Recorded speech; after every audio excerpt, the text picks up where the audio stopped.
This Harley-Davidson costs $1.5 million, and the actual motorcycle underneath cost about $25,000. Well, sort of. Let me explain. Because this isn't really a motorcycle, not the way you're thinking. It's a 2002 Harley V-Rod that one man spent 6 years painting by hand with 37 layers of clear coat. The man's name is Jack Armstrong. Andy Warhol once called him the last wizard of art. And the thing he painted has now been locked in a climate-controlled vault for over a decade. Nobody has ever ridden it. That's where we start today. Here's the thing about the most expensive motorcycle in history. The expensive part isn't the motorcycle, it's the paint. You can buy a 2002 Harley V-Rod right now, in the right condition, for somewhere between $15,000 and $25,000. That's the going rate for a clean used one. There are dozens on the market this week. They are not rare. They are not particularly fast. And they are absolutely, definitely not worth $1 million. But this one is. This one was painted by an artist who claims that universal cosmic energy passes through his hands and into the paint itself. An artist who has only ever produced 100 works in his entire career and refuses to ever make more. An artist who was friends with Warhol, Basquiat, Keith Haring, David Bowie and Michael Jackson, back when those names lived in walk-up apartments in downtown Manhattan. The bike was his idea of putting a painting on wheels. Or maybe it was a stunt. People still argue about that. What we're going to do today is open up exactly what the buyer paid for. The art. The bike underneath the art. The vault that protects the art from the outside world. And then at the end, we'll ask the only question that actually matters. Was it worth it? So who is Jack Armstrong, and why does his name turn a stock cruiser into a $1.5 million object? He was born in Omaha, Nebraska in 1957. As a kid, he visited the Smithsonian with his mother and stood, apparently for hours, in front of a sapphire called the Black Star of Queensland. 733 carats of dark blue stone with a 6-pointed white star floating inside it. He told her that day that he would own it one day. Years later, he actually did. He left for New York in 1979. Inside a year, he had run into Andy Warhol in Bloomingdale's. The two became friends. Through Warhol, he met Basquiat, who reportedly slept on Armstrong's couch when Basquiat didn't have anywhere to go. Armstrong was selling paintings out of the trunk of his car to people like Mick Jagger and David Bowie. He apparently taught Michael Jackson how to paint abstract works. Whether you believe every single story or not, and some of these stories are quite hard to believe, the man was clearly there, in the right rooms, at the right time. Then, in the mid-90s, he did something genuinely strange. He went out and bought back every single painting he had ever sold, every single one.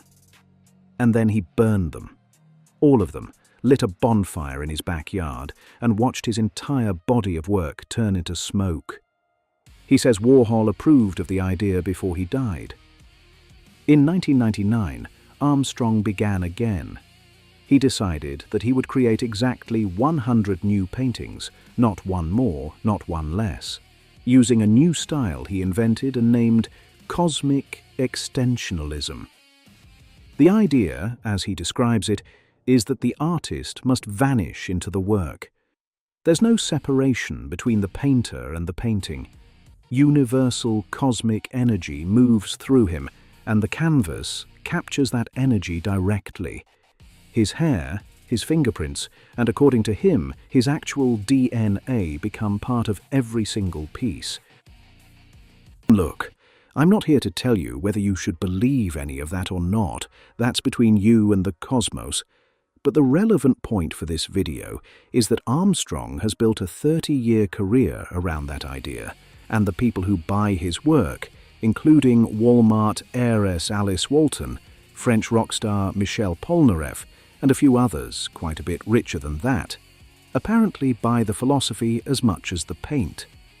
And in 2010, Star Global International, an art investment company run by a man named Robert Starr, decided to turn that philosophy into something nobody had ever tried before. They were going to make Jack Armstrong paint a motorcycle, and they were going to ask $1 million for it. Let's talk dimensions for a second, because the scale of this thing matters more than you'd think. The bike underneath is a 2002 Harley-Davidson V-Rod. Length is just over 90 inches. That's 7.5 feet end to end. Width across the handlebars is around 34 inches. Seat height is 26 inches off the ground, which is unusually low for a motorcycle this size. Wet weight is roughly 645 pounds, or 293 kilograms. That's a heavy bike, about the same weight as 2 large refrigerators side by side.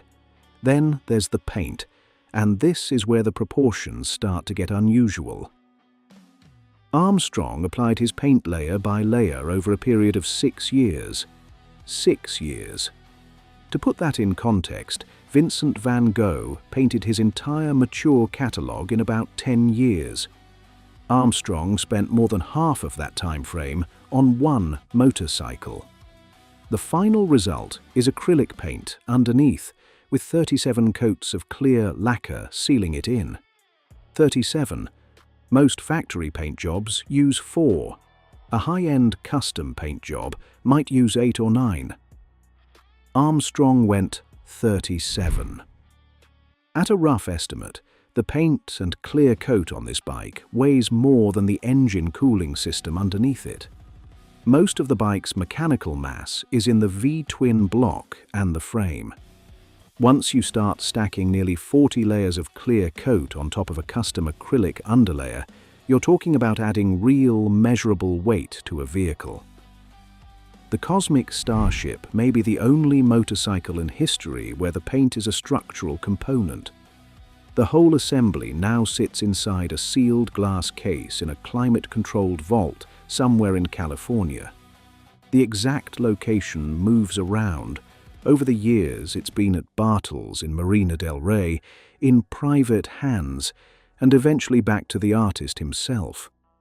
As of this video, the bike's exact location is a private one, which is part of the whole mystique. You don't get to go and see it.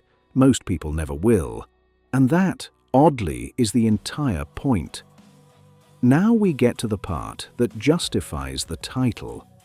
What was it about Armstrong's painting specifically that turned $25,000 worth of motorcycle into something the DuPont registry once listed at $3 million and is currently being marketed at $50 million?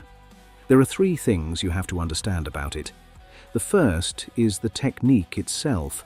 Armstrong doesn't paint the way most painters do. He doesn't sketch out a composition, mix his colors, and then apply them in planned layers. He sets up the canvas, or in this case the motorcycle, and then, by his own description, he loses himself in the work. Hours go by without him knowing where they went. He moves around the object. He works from every angle. He applies acrylic in swirling, deeply layered fields of color that twist and overlap. And here's the genuinely strange part. Depending on the angle and the light, words appear in the paint. Not painted on top, painted into. Look at it from one position, and you'll see a swirl of magenta and cobalt. Move 6 inches to the left, and a word emerges out of the color, almost like a watermark you didn't know was there. How does he do that? Honestly, nobody seems to know for sure. Armstrong has described his process in interviews, but never broken it down into a procedure anyone else could follow. He claims the words come from the cosmic energy moving through him, which is, and I'm putting this gently, not the kind of explanation an engineering channel can really verify. What we can verify is that the effect is real. Multiple journalists and collectors who've seen the bike in person have confirmed it.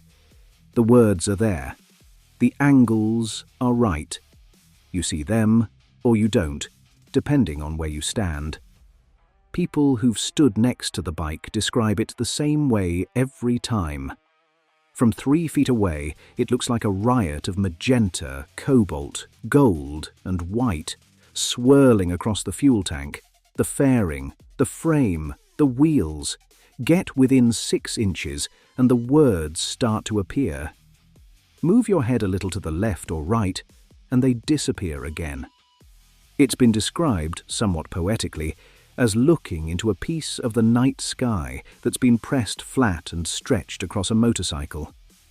The second thing is the materials. Armstrong used acrylic paint, sure, but the secret sauce, and I cannot emphasize this enough, is the clear coat. 37 layers, each one applied by hand, each one cured before the next went down. By his own account, parts of that 6-year process were just waiting, watching paint dry. Literally.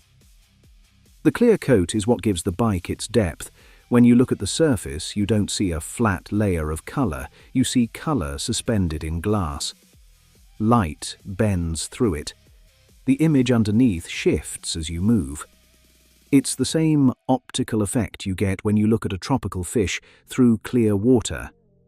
The third thing is what Armstrong calls his signature, his hair, his fingerprints, his DNA embedded in the paint. He says it's part of his process, that the artist literally has to be inside the work. Whether that's true in any meaningful biological sense, I genuinely can't tell you. But he's said it consistently for over 20 years, and the buyers who've spent millions on his work have apparently believed him enough to write the check. Now, if you're still with me on all of this, I'd genuinely love it if you'd hit subscribe. This research took weeks to put together. I read through every article, interview, and forum thread I could find about this bike. I cross-checked the technical specs against 3 different sources. The story has more layers than the paint, and there's a lot more coming on the channel. Every strange, expensive, one-of-a-kind machine I can dig up. So if you've enjoyed the deep dive, the subscribe button costs nothing and helps me make more of these. Back to the bike. There's a quote from Armstrong I keep coming back to. He was asked years ago what he thought about the people who said his work wasn't really art, that it was just well-marketed paint. And he said something that I think is the most honest answer anyone could give. He said, "I'm an artist. I don't paint pictures. I paint the cosmos onto whatever surface the cosmos wants." You can roll your eyes at that. A lot of people do. Or you can take it for what it is, which is a man who genuinely believes that what he's doing isn't decoration. It's transmission. And then there's the punchline. Armstrong has stated publicly on multiple occasions that he will only ever paint exactly 100 works in his entire life. Not 101, not 102, 100, each one numbered, each one final. The Cosmic Starship is one of them, and unlike his canvases, which can technically be re-stretched or re-hung, this one is bolted to a motorcycle that can't be ridden, can't be cleaned in any normal way, and can't be touched without potentially damaging the surface. The asset isn't the bike. The bike is just what the asset happens to be sitting on. So that's the painting. Now let's actually look at the motorcycle underneath, because the bike itself has a surprisingly interesting story too. And it's the kind of detail most people who write about the Cosmic Starship completely skip past. The 2002 V-Rod was, when it launched, the biggest mechanical departure in Harley-Davidson's 100-year history. Up until that point, Harley made one kind of engine, a 45-degree V-twin, air-cooled, pushrod-operated, descended from a design that dated back to the 1930s. They were beautiful engines, They were also old engines. The world had moved on. Japanese manufacturers were making liquid-cooled, fuel-injected motors that ran circles around them on performance and emissions. Harley needed something new, and they couldn't build it alone. So they went to Stuttgart, specifically to Porsche Engineering Services, the same Porsche that builds 911s. The two companies sat down together and developed a brand new Harley engine called the Revolution. 60 degrees instead of 45, liquid-cooled instead of air-cooled, double overhead camshafts, 4 valves per cylinder, sequential port fuel injection, 1131 cubic centimeters, 115 horsepower at 8,250 revolutions per minute, 74 pound-feet of torque, redline at 9,000 revolutions per minute. For a Harley, that was outrageous. It was the most powerful production Harley engine ever built. It was also the most German Harley engine ever built, which is genuinely funny when you think about it. The V-Rod itself was designed around that engine like a frame is designed around a painting. The fuel tank was moved underneath the seat. What looks like a fuel tank up top is actually the airbox. The forks were raked out at a long, dramatic angle. The wheels were solid disc designs. The exhaust was a 2x2 slash-cut design that looked like nothing else on the road. Wet weight came in at 645 pounds. Top speed on a stock V-Rod was around 135 miles per hour. It was the bike that finally proved Harley could make a modern motorcycle. And Armstrong picked it specifically because of that. He said he chose the V-Rod because, in his words, it was the most futuristic creation in motorcycles he'd ever seen. He apparently rode V-Rods himself in Switzerland between 2003 and 2004 with Michael Schumacher of all people. The 7-time Formula One world champion and Jack Armstrong going for rides through the Alps. That's not a story I expected to be writing when I started this video. It's also genuinely impossible to verify in any standard way. Schumacher has been in private medical care since his ski accident in 2013, so we're taking Armstrong at his word. But the man does have a habit of telling stories that turn out somehow to be true. But here's the wrinkle. None of that V-Rod technology actually does anything on the Cosmic Starship. The bike doesn't move, it doesn't run. The 115 horsepower under the paint will probably never be used by anyone ever again. The Porsche engineering, the racetrack-derived cooling, the precision fuel injection, none of it matters. The most sophisticated Harley engine ever built is now permanent display sculpture. That, depending on how you look at it, is either a glorious tribute to the bike or an enormous waste of perfectly good German engineering. I genuinely can't decide which. Then there's the case. Most articles about the Cosmic Starship gloss right past the display case, which I think is a mistake because the case itself is a small engineering project. The bike sits inside a sealed glass enclosure with climate control built in. Temperature is regulated. Humidity is kept inside a narrow band. The glass is UV filtered because direct sunlight would, over time, fade the pigments Armstrong used in the underlayers. There's no direct lighting from above. Instead, the case is lit from angles designed to bring out the depth of the clear coat without baking the paint underneath. To my knowledge, the exact engineering specifications of the case have never been publicly released. Star Global International, who originally commissioned the bike, has been pretty quiet about it. What we do know is that it was custom built specifically for this single object and that maintaining it isn't cheap.